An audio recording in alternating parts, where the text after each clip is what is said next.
پھر اس کو D code کیا جاتا ہے اور ڈی کوڈ کر کے جو متعلقین ہیں یعنی متعلقہ افسران یا اتھارٹیز جو ہیں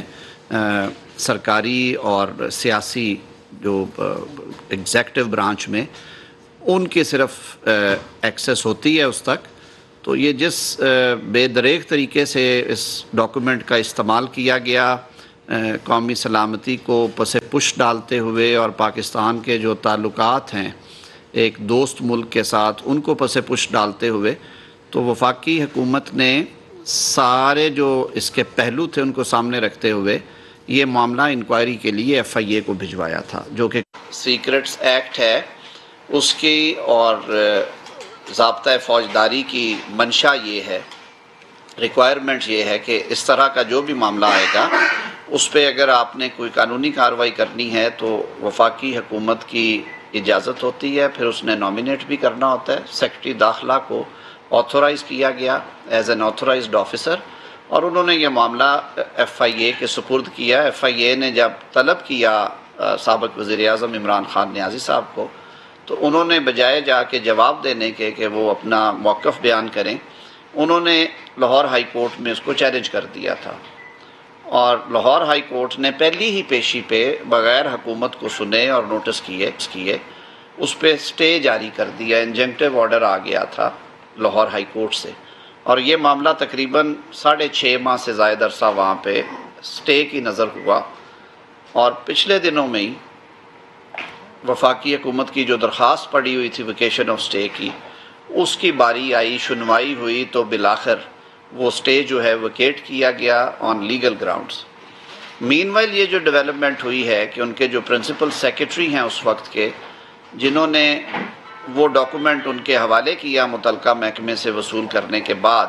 اور جن کی یہ ذمہ داری تھی کہ وہ ڈاکومنٹ ان سے لے کے واپس وہاں پہ سیف کسٹڈی میں رکھتے ریلیونٹ جگہ پہ، ان کا بیان آیا جس نے تصدیق کر دی 164 کے بیان نے کہ اس ڈاکومنٹ کو کن مقاصد کے لیے وزیر اعظم اس وقت کے جو تھے عمران خان صاحب، انہوں نے کن مقاصد کے لیے ان سے حاصل کیا، پھر انہوں نے کیا کہا کہ اس پہ کس طرح کا بیانیہ بنانا چاہیے اور اس کو سیاسی مقاصد کے لیے استعمال کریں اور جو ووٹ آف نو کانفیڈنس ہے اس سے بچا جائے. پھر اس کے کانسیکوینس کے طور پہ نہ صرف اسے جلسے میں لہرایا، اس پہ ایک بیانیہ کریٹ کیا گیا، اور پھر جس جلد بازی اور صورت کے ساتھ اس وقت کے وزیر قانون نے فلور آف دا ہاؤس پہ اس کارڈ کو استعمال کیا، اور جو اس وقت پریزائڈ کر رہے تھے قومی اسمبلی کا اجلاس، انہوں نے ہمارے سامنے دیکھتے ہی دیکھتے بغیر اس پہ ڈیبیٹ کروائے کہ آیا کوئی ایسی بات ہے بھی یا نہیں، آیا ایسا کوئی سائفر یا ڈاکومنٹ اس طرح کی جس طرح کا بیانیہ بیان کیا جا رہا ہے اس میں اس طرح کی کسی بات کا ووٹ آف نو کانفیڈنس کا ذکر تھا یا نہیں تھا، اور اگر تھا تو کس تناظر میں تھا. اور جو اس وقت کی اپوزیشن تھی جنہوں نے وہ کہ عدم اعتماد موو کر رکھی تھی، طریقہ تو یہ تھا کہ پھر انہیں فلور دیا جاتا، اور جو معاملہ پارلیمنٹ میں جس طرح سے پارلیمان میں منطقی انجام کو پہنچایا جاتا ہے کہ آپ آئل کی اس طرف اور اس طرف حزب اقتدار اور حزب اختلاف کا موقف سننے کے بعد سپیکر رولنگ دیتے ہیں، آج تک ہم نے پاکستان کی پارلیمانی تاریخ میں یہ نہیں دیکھا ہوگا کہ ایک نقطہ اٹھایا گیا اور اس پہ بغیر بحث تمہیز کے، بغیر دوسرا موقف سنے، بغیر ایون جو اس وقت کی حزب اقتدار تھی اس کے کسی دوسرے رکن سے اس کی تصدیق کرائے بغیر ڈیپٹی اسپیکر نے وہ جو موشن آف نو کانفیڈنس تھی وہ کوئی 1.5 منٹ کے اندر اندر اس کو ڈسمس کر دیا، اور آرٹیکل 95 کی خلاف ورزی کرتے ہوئے عدم اعتماد کی تحریک کو انہوں نے مسترد کر دیا. اور پھر آپ سب نے دیکھا کہ اس ڈسمسل کا، ریجیکشن کا فائدہ اٹھاتے ہوئے اس رولنگ کا جو کہ ان کانسٹیٹیوشنل تھی، عمران خان صاحب نے صدر عارف الوی صاحب کو ایڈوائس کی، اور اگلے 3 منٹ میں پاکستان کا جو سب سے بڑا مقتدر ایوان ہے قومی اسمبلی اسے تحلیل کر دیا گیا. اس آئین شکنی کے خلاف اس وقت کی اپوزیشن جو موورز تھے انہوں نے عدالت عظمیٰ سے رجوع کیا، اور عدالت عظمیٰ نے فریقین کو سماعت کرنے کے بعد ڈپٹی اسپیکر کی اس رولنگ کو غیر آئینی قرار دیا، اور ایز اے کانسیکوینس قومی اسمبلی جو ہے وہ بحال کر دی گئی اور حکم دیا گیا کہ ووٹ کرایا جائے اور وہ سارا عمل جو ہے وہ آئینی طریقہ کار سے ہوا۔ تو اب اس تناظر میں دیکھتے ہیں کہ کیا یہ اتنی چھوٹی بات تھی کہ جس پہ قانونی کارروائی کا سوچا بھی نہ جائے، اور حکومت نے اپنی آئینی ذمہ داری اور قانونی ذمہ داری کے ساتھ ساتھ اخلاقی ذمہ داری بھی پوری کی۔ حکومت نے یہ حکم خود جاری کرنے کی بجائے حکومت نے قانون کی منشا کے عین مطابق یہ معاملہ سارا جو ہے، جو under the law investigating agency ہے انکوائر کرنے کے لیے مجاز، وہ شیڈیول کے مطابق ایف آئی اے ہے، تو یہ معاملہ ایف آئی اے کو بھیجا گیا۔ باقی بات میں نے آپ کے سامنے کر دی۔ ابھی معاملہ کیونکہ زیر تفتیش ہے اور اس میں عمران خان صاحب کو 25 جولائی کو انویسٹیگیشن ٹیم نے دوبارہ طلب کیا ہے کہ وہ اپنا جو بھی موقف دینا چاہیں وہ دیں۔ ظاہر ہے اب اس میں ایک اہم گواہ آ گئے ہیں جو کہ پہلے جو شامل انکوائری نہیں تھے ہو رہا ہے، انہوں نے 164 کا بیان قانون کے مطابق میجسٹریٹ صاحب کے سامنے دیا ہے، جس کے مندرجات آپ سب کے پاس موجود ہیں۔ آپ نے وہ بیان سنا، کچھ نے اس کے کچھ حصے پڑھے بھی ہوں گے، میری نظر سے بھی گزرا۔ تو اس بیان کی روشنی میں اور جو عمران خان صاحب اس میں اپنا جواب داخل کرنا چاہیں گے، اس کو سامنے رکھتے ہوئے جو آفیشل سیکرٹ ایکٹ کی متعلقہ شقیں اور دفعات ہیں سیکشن 3 اور 5 کے مطابق، ان کو سامنے رکھتے ہوئے، اور سیکشن 5 کی کلاز اے اور پھر کلاز بی اور پھر سب سیکشن 3 کو سامنے رکھتے ہوئے ایف آئی اے یہ ڈیسائیڈ کرے گی ایز این انویسٹیگیٹنگ ایجنسی کہ اس انکوائری کو وہ کرمنل پروسیڈنگز میں کنورٹ کرنے کے لیے وہ آگے تحرک کرتے ہیں۔ تو یہ اصل صورتحال تھی جو میں سمجھتا تھا کہ یہ آپ سے ڈسکس کیا جائے، اور انفارچونیٹلی اس سارے ڈرامہ اور اس کھیل کی وجہ سے جو پاکستان کو نقصان پہنچانے کی کوشش کی گئی وہ آپ سب کے سامنے ہے کہ کس طرح سے ہمارے اس دوست ملک کے ساتھ تعلقات جو ہیں وہ متاثر ہوئے۔ اس کی وجہ سے ہمارے کئی ملٹی لیٹرل ایگریمنٹس اور اس سے جڑی ہوئی چیزیں کس طرح سے متاثر ہوئیں، اور اس سارے جو ایک وائڈ تھا یا ایک جو خلا پیدا ہوا تھا اس کو برج کرنے میں انٹرنیشنل ریلیشنز اپنے آپ دوبارہ ان کو کانفیڈنس لیول بحال کرنے میں کتنا ٹائم لگا، اور اس عرصے میں اس ملک کے غریب عوام نے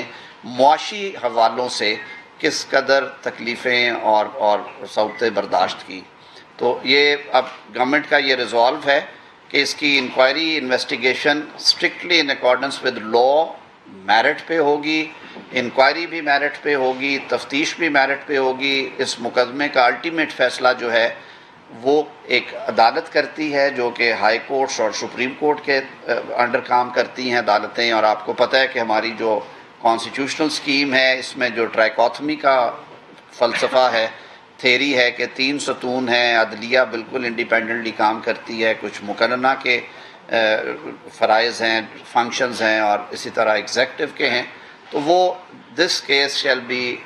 concluded, proceeded, decided strictly in accordance with the constitution and law. Mister صاحب یہ بتا دیں کہ سائفر کا جو ڈرامہ آپ کو سامنے آ گیا سارا، جس طریقے سے قومی سلامتی اور ملک کی وقار کو داؤ پہ لایا گیا، جو کہ اب لا منسٹر ہے، قانون کیا کہتا ہے کہ کتنی سزا اس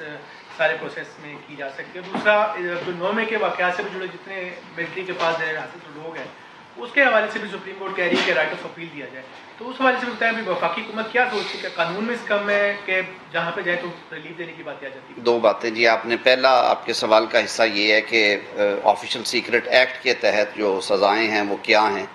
دیکھیے، جو تو غیر دانستہ طور پہ اگر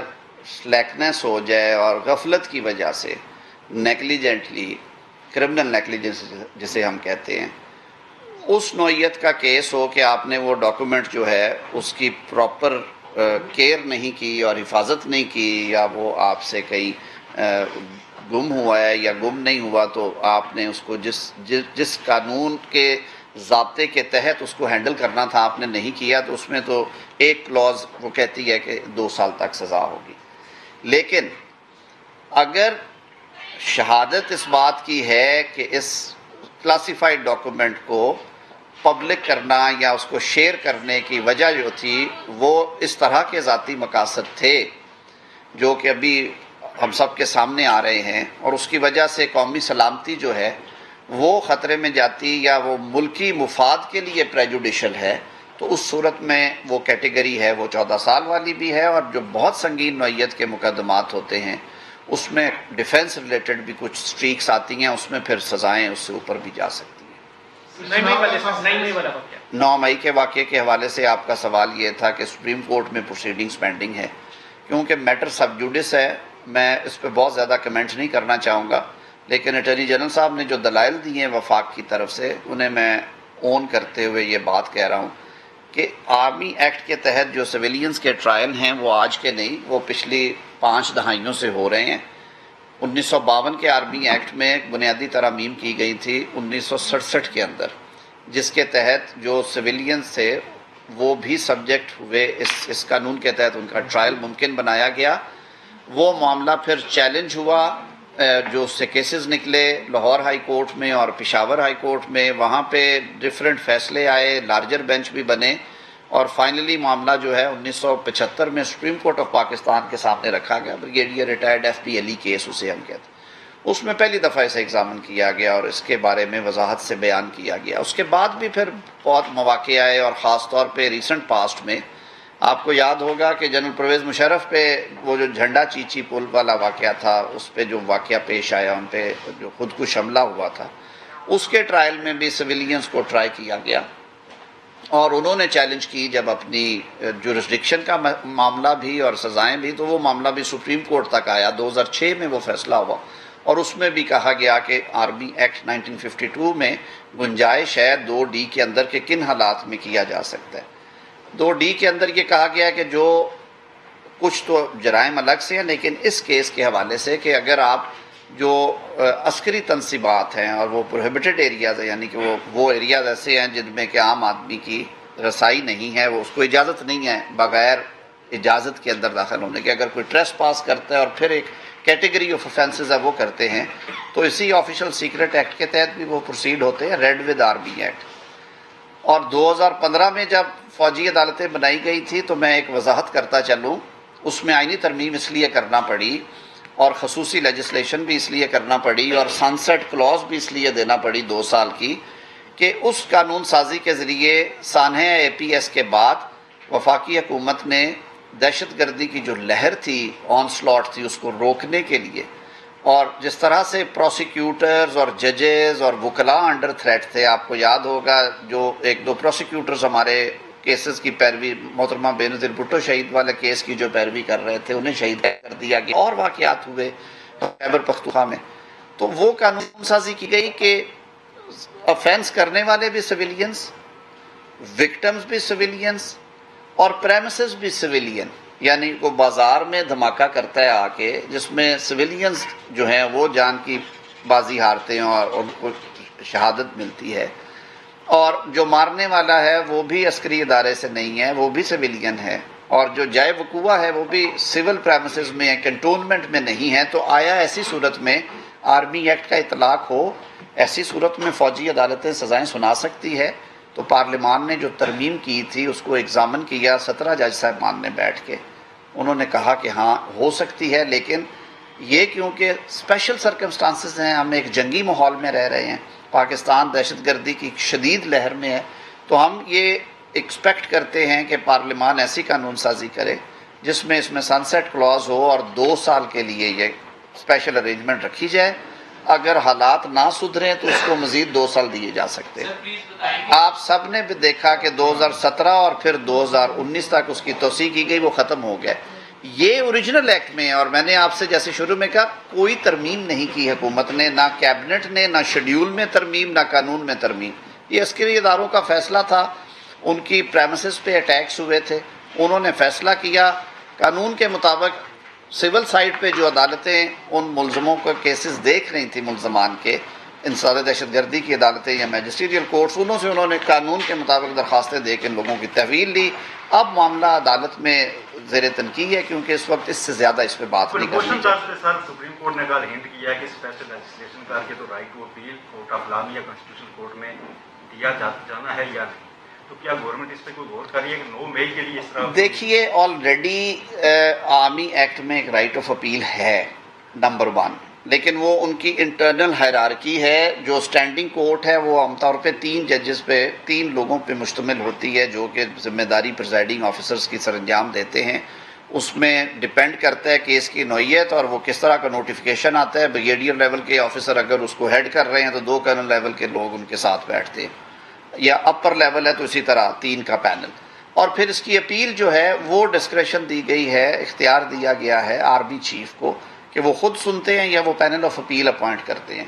لیکن 2015 کی ججمنٹ میں, جسے ہم راولپنڈی بار ایسوسی ایشن کے ٹائٹل سے جانتے ہیں, اس میں بہت ساری پٹیشنز تھی جن میں بار کاؤنسل, بار ایسوسی ایشن, سول سوسائٹی کی, وہ ساری ایگزامن کرنے کے بعد سپریم کورٹ نے 17 جج صاحبان نے اسے سنا, فل کورٹ بنی, اور انہوں نے کہا کہ یہ ہر ایگریوڈ پرسن جو ہے, متاثرہ شخص, یہ اس کا رائٹ ہوگا آرٹیکل 10A کیونکہ ہمارے آئین میں ہے, اور آرٹیکل 4 کو اور 25 کو سامنے رکھے کہ وہ اپنی کنوکشن کے خلاف جوڈیشل ریویو میں چلا جائے, یعنی کہ ریٹ جورسڈکشن انووک کر لے. اور اس صورت میں انہوں نے کچھ پیرامیٹرز بھی طے کر دیے تھے. تو وہ ظاہر ہے جب آپ اگر ریٹ جورسڈکشن میں جاتے ہیں تو پھر لا محالہ آپ کو 185 کے تحت سپریم کورٹ آنے کا بھی اختیار حاصل ہوتا ہے اگر سپریم کورٹ آپ کو لیو گرانٹ کرتی ہے. تو میرے خیال میں آلریڈی یہ سارے میٹرز جو ہیں فل کورٹ ان کو ڈیل کر چکی ہے. اٹارنی جنرل صاحب کی آرگومنٹس ابھی جاری ہیں, وہ اس پہ جواب دیں گے. لیکن میری جتنی عقل سمجھ یا جتنا قانون میں نے پڑھا یا اس ججمنٹ کو اگر میں سامنے رکھوں تو یہ سیفٹی ویلو یا یہ جو رائٹ ہے یہ آلریڈی گرانٹیڈ ہے. دوسرا, ہمارے آرمی ایکٹ کے تحت جو رولز بنے ہوئے ہیں ٹرائل کے, وہ ICCPR جو ہماری انٹرنیشنل آبلیگیشن ہے, international covenant for civil and political rights, اس کے آرٹیکل 14 میں جو بیسک بنیادی تحفظات حاصل ہیں کسی بھی ملزم کو اگر وہ اس طرح کے کیسز میں ٹرائل ہوتا ہے کہ ٹرائل ان ابسینشیا نہ ہو, اس ایکٹ میں نہیں ہے. اس حوالے سے یہ کہ اس کو وکیل اپنی مرضی کا کرنے کی سہولت ہے وہ ہے اس کیس میں. یہ کہ اس کے جو فیئر ٹرائل کی پروسیڈنگز مہیا کی جائیں گی, ایویڈنس ریکارڈ ہوگی, on the basis of that evidence decision آنا چاہیے, اور ویل ریزنڈ ججمنٹ آئے گی. یہ ساری باتیں ان میں ہیں, اور فیملی تک ایکسیس ہوگی ٹو پریپیئر کیس, اور پھر آپ کو ڈیفنس ایویڈنس دینے کا اختیار ہے. یہ ساری چیزیں آرمی ایکٹ کے تحت جو رولز بنائے گئے ہیں ان رولز میں یہ چیزیں موجود ہیں. اور اسی وجہ سے انٹرنیشنل لیول پہ آپ نے دیکھا ہوگا کہ ملٹی لیٹرل یا بائی لیٹرل ٹریٹیز کو ایک طرف رکھتے ہیں, کسی فورم سے آج تک اس حوالے سے جو پاکستان کے اندرونی معاملہ ہے, کیونکہ پہلی بات تو یہ ہے. دوسرا یہ کہ ہماری جو یہ لیجسلیشن ہے یہ کمپلائنٹ ہے انٹرنیشنل کووننٹس کے ساتھ, تو اسی لیے آپ نے دیکھا ہوگا کہ ایک تقاضا کرنا یا ایک آواز بلند کرنا ضرور ہوتی ہے ایک بات, لیکن اسٹیٹ ٹو اسٹیٹ لیول پہ یہ معاملہ ابھی کسی ملک میں نہیں ہوا. طارق صاحب, آپ ماشاءاللہ بڑے قانون دان ہیں. آرمی ایکٹ سے میں آنا چاہتا ہوں کہ جنرل دورانی کو آرمی ایکٹ کے تحت سزا دی گئی اور اس کو معاف کر دیا, یہ دی گئی آرمی ایکٹ کے تحت جنرل رحیم شریف نے. اس کے بعد آرمی ایکٹ کے تحت ہی سزا دی گئی جنرل جاوید اقبال کو جنرل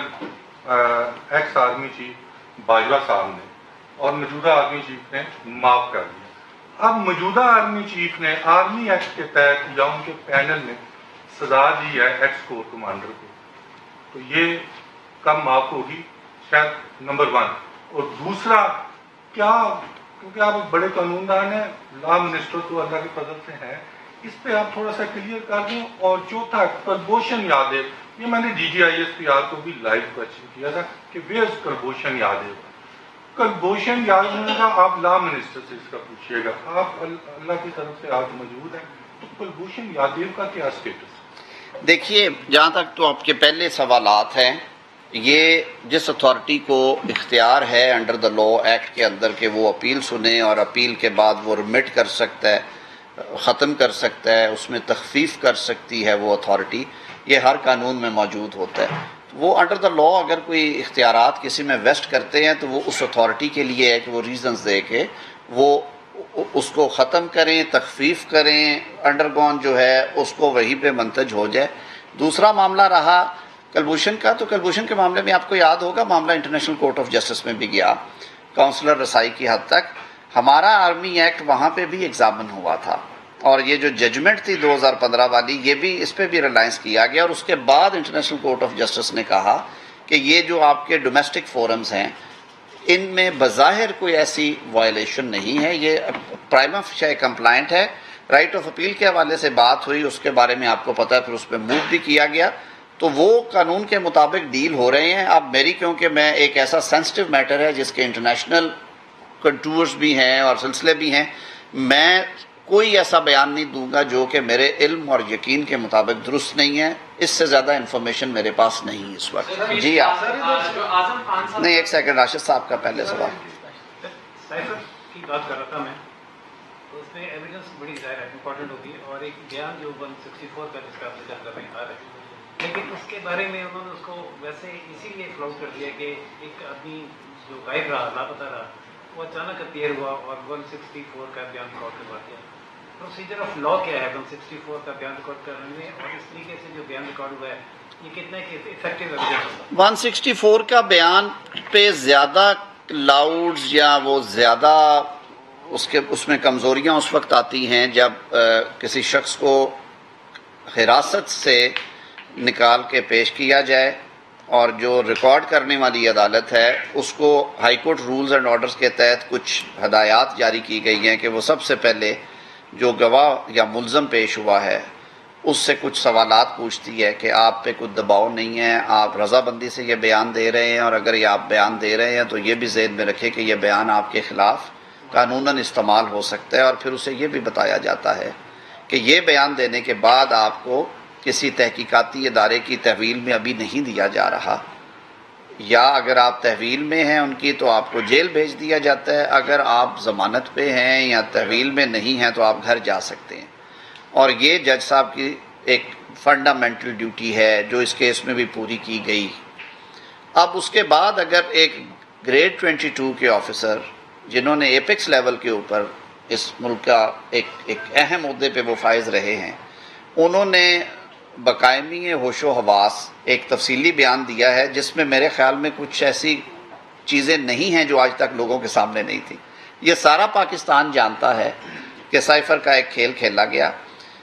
آپ نے ذکر کر ہی دیا ہے، تو سپریم کورٹ کی اس ججمنٹ میں بھی اگر آپ جائیں جو کہ عدم اعتماد کے بعد قومی اسمبلی کی تحلیل والی تفصیلی ججمنٹ آئی، تو اس میں بھی انہوں نے کہا کہ ہمارے سامنے اسپیکر کی رولنگ کو ڈیفینڈ کرنے کے لیے سائفر والا بیانیہ سامنے ہمارے آرگیو کیا گیا، اور ہم اس سے متفق نہیں ہیں کیونکہ بادی نظر میں ہمیں اس میں وزن نظر نہیں آتا۔ اب رہی بات، اب نہ تو وہ ڈھکا چھپا ہے کہ اس سائفر کے کنٹینٹس کیا تھے، تھینکس ٹو وزیر اعظم صاحب اس وقت کے کہ انہوں نے تقریباً ہر جگہ پہ اس کا تذکرہ کر دیا اور چرچا کر دیا، نہ یہ ڈھکا چھپی بات رہی کہ وہ کس ملک سے آیا تھا، نہ یہ بات ڈھکی چھپی رہی کہ اس کو پبلک کرنے کا مقصد کیا تھا، اور نہ اسپیکر کی رولنگ کے بعد اور سپریم کورٹ کے فیصلے کے بعد یہ کوئی راز رہا کہ اس کے جو ممکنہ نتائج تھے وہ کیا تھے۔ نتائج یہ ہونے تھے کہ آپ اگر کھیلیں گے نہ کھیلنے دیں گے، اگر عدم اعتماد سے نہیں بچا جا سکتا تو اس کو ایک بیساکھی کے طور پہ استعمال کیا جائے، اسمبلی کی تحلیل کروا لیں، اس کے بعد اللہ مالک ہے۔ وہ ان کا کھیل کامیاب نہ ہو سکا، لیکن ان کے اس کھیل نے پاکستان کو ایک معاشی تباہی جو پہلے بہت زیادہ کر چکے تھے اور اس کی طرف دھکیل دیا، اور ہمیں مغرب کی طرف سے آئسولیشن کے شکار ہوئے۔ ایک غیر سنجیدہ عمل تھا جو کہ کسی قومی سطح کے سربراہ کو یہ زیب نہیں دیتا تھا۔ اب اس کے کیونکہ قانونی بھی تقاضے ہیں اور اس کے کنٹرولرز ہیں، معاملہ وہاں پہ زیر تفتیش ہے، یہ کوئی خفیہ چیز نہیں رہی، کیونکہ یہ تو ہر بندہ اب جانتا ہے کہ اس میں کیا کیا ہوا، اور شاید اسی وجہ سے یہ اتنا اوپن اینڈ شٹ کیس ہے کہ خان صاحب نے اسٹے آرڈر کے پیچھے چھپنے کو ترجیح دی، اور انہوں نے آ کے اس پہ آج تک اپنا موقف نہیں دیا۔ اب دیکھنے والی بات ہے کہ وہ اگلی 25 جولائی کو کیا موقف دیتے ہیں۔ جی اسلام اللہ صاحب جی اچھا، میں ذرا بچے جی بیٹھے۔ اعظم خان صاحب کا بیان ہے وہ 64 دن کہاں ہے، اس کے بعد انہوں نے کس کو بیان ریکارڈ کروایا، کب اور کس حالات کا، یہ ساری چیزوں کے اوپر ایک تو ایسا انداز ہے کہ بتا دیں۔ دوسرا سر جو ان کا بیان بھی جو کاپی کالستان میڈیا میں آؤٹ ہوئی، تو کیا اس کے اوپر بھی کوئی قانونی دیکھیے اعظم خان صاحب موجود ہیں اسی ملک میں، یہ سارے سوالات آپ اگر وہ لینا چاہیں تو آپ ان سے بھی کر سکتے ہیں، اعظم خان صاحب کے بیان کو قانونی تحفظ اس لیے حاصل ہے کہ وہ ایک میجسٹیریل سٹیٹمنٹ ہے، کورٹ میں ہوئی ہے اور انڈر لا ہوئی ہے۔ میں نے آپ کو پہلے سارا بتا دیا کہ 164 کا بیان جو ہے وہ کس طرح ریکارڈ ہوتا ہے۔ اب اس بیان پہ انحصار کرنا یا اس بیان سے مطمئن نہ ہونا یہ دو فورمز کے لیے ضروری ہے۔ رائٹ ناؤ یہ معاملہ دیکھے گی ایف آئی اے جو تفتیشی ایجنسی ہے کہ آیا وہ اس کے مندرجات پہ ریلائی کرنا چاہتے ہیں۔ دوسری صورت یہ ہے کہ اعظم خان صاحب نے خود بھی اپیئر ہونا ہے انڈر دا نوٹس، تو وہ اگر پیش ہوتے ہیں، اگر وہ یہ بیان دہرا دیتے ہیں تو یہ معاملہ ختم ہو جائے گا۔ دوسری جی کاپی لیک دیکھیں، اس کے لیے میں تو ذمہ دار نہیں ہوں یا کوئی آپ بھی نہیں ہیں، یہ بیان کلاسیفائڈ نہیں ہے، یہ آفیشیل سیکرٹ ایکٹ میں 164 کا بیان نہیں آتا۔ یہ کورٹ ڈاکومنٹس جو ہیں یہ پبلک ڈاکومنٹس ہوتے ہیں، اور یہ عام طور پہ صرف جو ریکارڈنگ کے ٹائم سے پہلے جو منشا ہے وہ ہے کہ ایک انٹریکشن عدالت کا ہوگا 1 on 1 بیان دینے والے سے، جس میں وہ 4 سوالات کریں گے اس سے کہ آپ رضا کرانہ طور پہ دے رہے ہیں، آپ پہ دباؤ نہیں ہے، آپ پہ تشدد تو نہیں ہوا، آپ کو اس کے بعد تحویل میں نہیں دیا جائے گا اور یہ بیان آپ کے خلاف استعمال ہو سکے۔ یہ فنڈامنٹلز ہیں 164 کے۔ اگر وہ پورے ہیں تو فیز 1 میں تفتیشی ایجنسی کے لیے یہ کہ اس پہ ریلائی کرتے ہیں۔ دوسری بات کہ 161 میں اگر آ کے وہی بیان وہ خود دے دیتے ہیں یا کسی بھی پروویژن کے تحت تفتیشی افسروں کے سامنے، وہ بیان بھی ظاہر ہے وہ ایکولی اچھا ہے تفتیشی ایجنسی کو تفتیش کنکلوڈ کرنے کے لیے، انکوائری کمپلیٹ کرنے کے لیے۔ دوسری بات، عدالت میں جب معاملہ جائے گا تو اس کی ایویڈنشری ویلیو کا فیصلہ جو کرنا ہے وہ نہ میڈیا نے کرنا ہے نہ حکومت نے کرنا ہے، وہ عدالت کرے گی۔ اور میں نے جیسے پہلے عرض کیا، میرے آئین کے تحت وہ ایک سیپریٹ آرگن ہے اسٹیٹ کا، انڈیپینڈنٹ ادارہ ہے، وہ اس کو اسیس کریں گے۔ وہ اگر اس سے متفق ہوتے ہوئے اور دیگر ایویڈنس ان کے پاس ہوئی تو یہ مقدمہ کنوکشن پہ منتج ہوگا، ادروائز بینیفٹ ملیں گے۔ جی ثناء اللہ صاحب، سر 2-3 سوال۔ جی جی ایک تو کل رانا صاحب ایک ایک کر کے کر لیں۔ جی جی ایک تو رانا صاحب نے کل کہا تھا کہ ہم اس معاملے پر لیگل رائے لیں گے وزارت قانون سے، تو یہ بتا دیں لیگل رائے آپ نے دے دی ہے۔ دوسرا سوال یہ ہے کہ آپ کو یاد ہوگا کہ جب پاکستان نے 99 میں دھماکے کیے تھے تو نواز شریف اس کے بعد سے آج تک کہتے رہتے ہیں کہ امریکہ نے ہم پہ دباؤ ڈالا تھا، ہمیں روکا تھا دھماکے نہ کریں، اور ہم کو اتنا بجٹ دیتے ہیں، وہ بھی آفیشیل سیکرٹ ایکٹ میں آ سکتے ہیں، تو وہ کارروائی بھی بنتی ہے، اسی طرح کا آفیشیل سیکرٹ ایکٹ لاگو ہوگا۔ تیسرا سوال یہ ہے کہ 22 دن رہ گئے ہیں آپ کی حکومت کو اور مختلف باتیں آ رہی ہیں کہ 12 اگست کی رات سے پہلے اسمبلی توڑ دی جائے گی، تو آپ کی وزارت میں کیا رائے دی؟ اگر پہلے توڑتے ہیں تو کتنے دن میں الیکشن ہوں گے، اور اگر ٹائم پہ ختم ہوتے ہیں تو کتنے دن میں الیکشن ہوں گے، اور یہ پروسیس کب سے شروع ہوگا نگران سیٹ اپ کی کنسلٹیشن؟ آخری سوال کا جواب پہلے دے دیتا ہوں تاکہ حافظہ ذرا تھوڑا ٹھیک۔ یہ نہ میری رائے کی ضرورت ہے نہ کسی وزارت کی رائے کی ضرورت ہے، آئین میں لکھا ہوا ہے۔ آئین میں درج ہے کہ اگر اسمبلی اپنی مدت پوری کرتی ہے تو الیکشن کمیشن 60 روز کے اندر انتخابات کروائے گا، اور اگر کسی وجہ سے اسمبلی تحلیل ہو جاتی ہے اور اس کا ٹائم نہیں دیا گیا کہ وہ 10 روز پہلے ہو، 3 روز پہلے ہو یا 4 ماہ پہلے ہو، اس صورت میں آئین یہ کہتا ہے کہ انتخابات جو ہیں وہ 90 روز کے اندر ہوں۔ اب جب حکومت تحلیل کرنے کا فیصلہ ہو جاتا ہے یا پارلیمنٹ کی مدت پوری ہو جاتی ہے تو اس صورت میں فوری جو پہلا کام ہوگا وہ کابینہ جو ہے وہ تحلیل ہو جائے گی، اور وزیر اعظم صاحب جو ہیں وہ آئین کے مطابق وہ کنٹینیو کریں گے تب تک جب تک کہ ان کا سکسیسر جو ہے وہ اپوائنٹ نہیں ہو جاتا۔ کیئر ٹیکر پرائم منسٹر کی اپوائنٹمنٹ آپ سب نے دیکھا اور ہمیشہ دیکھتے آئے ہیں صوبوں میں، اور وہ پہلے مشاورت ہے قائد ایوان اور قائد حزب اختلاف کے درمیان قومی اسمبلی کے، اگر ان پہ اتفاق رائے ہو جائے تو وہ شخص جو ہے وہ مقرر ہو جائے گا وزیر۔ سر وہ جس وقت اسمبلی یا مدت پوری کرے گی یا تحلیل ہوگی، آئین کی روح سے اس سے پہلے وہ نہیں ہوتی کنسلٹیشن، اسی لیے اس میں وہ 3 روز کا 4 روز کا ٹائم دیا گیا ہے کہ اگر پہلے 24 گھنٹے میں وہ نہیں یہ کام ہوتا تو پھر ایک کمیٹی بنتی ہے جس میں اپوزیشن اور حکومت کے برابر نمبرز ہوتے ہیں، وہ کمیٹی کو وہ 2 نام بھیجتے ہیں، دونوں جو صاحبان ہیں، ایک صوبے میں 2 3 نام ہیں، یہاں پہ 2 نام ہیں، اس پہ اگر کمیٹی کا اتفاق ہو جائے ان میں کسی ایک نام پہ تو پھر وہ نام ہی فائنل ہو گیا۔ اگر نہیں ہوتا تو نام بھجوا دیے جاتے ہیں الیکشن کمیشن آف پاکستان کو، پھر پورا کمیشن بیٹھتا ہے اور وہ میجورٹی کے ساتھ 5 رکنی کمیشن 3 رکن جو ہیں اراکین کی میجورٹی کے ساتھ وہ توثیق کر دیتا ہے اس اپوائنٹمنٹ کی، یا اس میں سے ان کا انتخاب کر لیتا ہے. اور جب تک یہ معاملہ نہیں ہوتا تب تک جو آؤٹ گوئنگ پرائم منسٹر ہوتے ہیں، کیونکہ ملک کو آپ ایک انتظامی سربراہ کے بغیر نہیں چلاتے، تو یہ بھی آئین میں درج ہے کہ وہ as a prime minister continue کرتے ہیں. لیکن اچھی روایت یہ رہی ہے کہ ان 2 یا 3 دنوں میں وہ عام طور پہ پنجاب میں جب اسمبلی تحلیل ہوئی تو یہ معاملہ آیا کہ وہ ڈے ٹو ڈے سے بات بڑھ گئی تھی اور بہت سارے پروجیکٹس اور چیزیں جو تھی وہ سینکشن ہوئیں. لیکن ان 2-3 دنوں میں وہ ڈے ٹو ڈے جو اپنے پاورز ہیں وہ ایکسرسائز کرتے ہیں تاکہ نظام نہ رکے. دوسرا سوال تھا کہ جب 1999 میں 99 میں پاکستان نے ڈیٹونیٹ کر دی تھی اور بتانا تھا کہ ہم اٹامک پاور ہیں، اس وقت ان کو کہا گیا کہ آپ یہ نہ کریں اور اس کے بدلے میں جو دوست ممالک ہیں یا جو انٹرنیشنل پلیئرز تھے انہوں نے لے لیا سر نام. دیکھیں، قومی سلامتی کے حوالے سے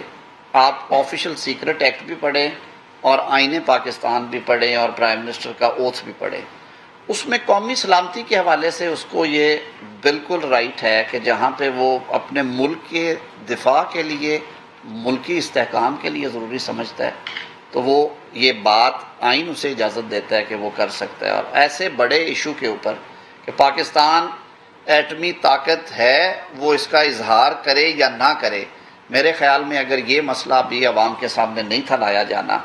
تو اس سے زیادہ عوام کے ساتھ زیادتی نہ ہوتی ہے ایک منتخب حکومت میں. تو انہوں نے اپنا وہ استحقاق بھی استعمال کیا، انہوں نے ایک قومی لیڈر کے طور پہ، قوم کے ایک الیکٹڈ سربراہ کے طور پہ قوم کو اعتماد میں لیا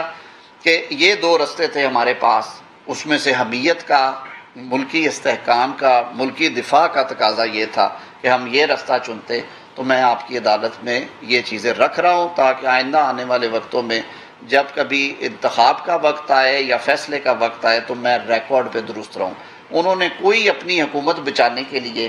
کسی عدم اعتماد سے بچنے کے لیے، قومی اسمبلی کو رات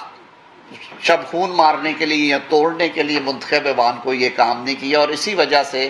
مشرف صاحب کے مارشل لاء میں بھی یہ نہیں سوچا گیا کہ یہ ان پہ آفیشل سیکرٹ ایکٹ بھی لگتا ہے، انہیں ہائی جیکر بنا دیا گیا، ان پہ حدیبیہ کھڑا کر دیا گیا، ان کے کاروبار بند کر دیے گئے. ان پہ کون سا ایسا جرم تھا جو ان پہ نہیں لگایا گیا؟ لیکن یہ کام